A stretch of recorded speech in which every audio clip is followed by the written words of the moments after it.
Incident lifecycle frameworks provide a structure to support incident response operations. Frameworks help organizations develop a standardized approach to their incident response process so that incidents are managed in an effective and consistent way.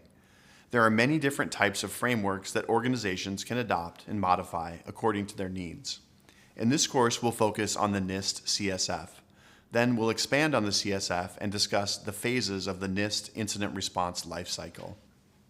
To recall, the 5 core functions of the NIST CSF are identify, protect, detect, respond, and recover.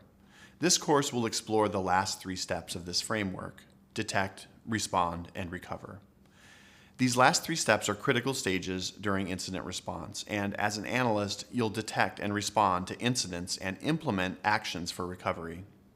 The NIST Incident Response Lifecycle is another NIST framework with additional substeps dedicated to incident response. It begins with preparation, next detection and analysis, and then containment, eradication, and recovery, and finally post-incident activity. One thing to note is that the incident lifecycle isn't a linear process. It's a cycle, which means that steps can overlap as new discoveries are made. This lifecycle gives us a blueprint of how to effectively respond to incidents. But before we dive into incident detection and response, let's take some time to understand what an incident is.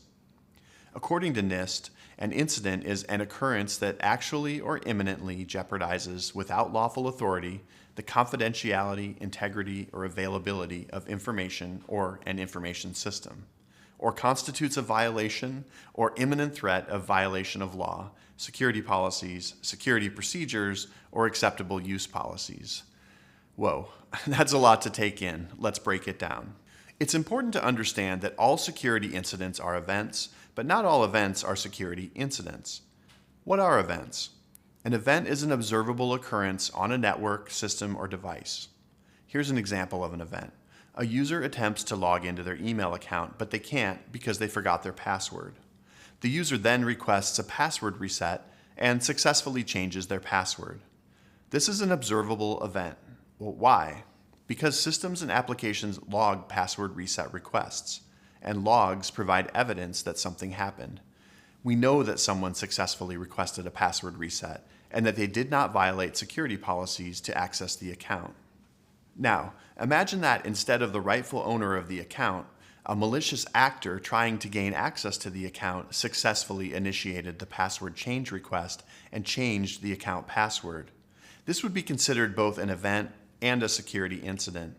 It's an event because it's an observable occurrence. It's also a security incident because a malicious actor violated the security policy to unlawfully access an account that is not rightfully theirs. Remember, all security incidents are events, but not all events are security incidents. Just like detectives working a case carefully handle and document their evidence and findings, security analysts are required to do the same when they investigate a security incident. An incident investigation reveals critical information about the 5 W's of an incident: who triggered the incident, what happened, when the incident took place, where the incident took place, and why the incident occurred. Keeping track of this information is essential, not only during an incident investigation, but also during the closure of an investigation when it comes time to write the final report. As an analyst, you'll need a method to document and reference this information for easy access when you need it. A great way to do this is to use an incident handler's journal, which is a form of documentation used in incident response. Throughout this course, you'll be using your own incident handler's journal to take notes of any incident details. We'll discuss more on documentation in the upcoming lessons.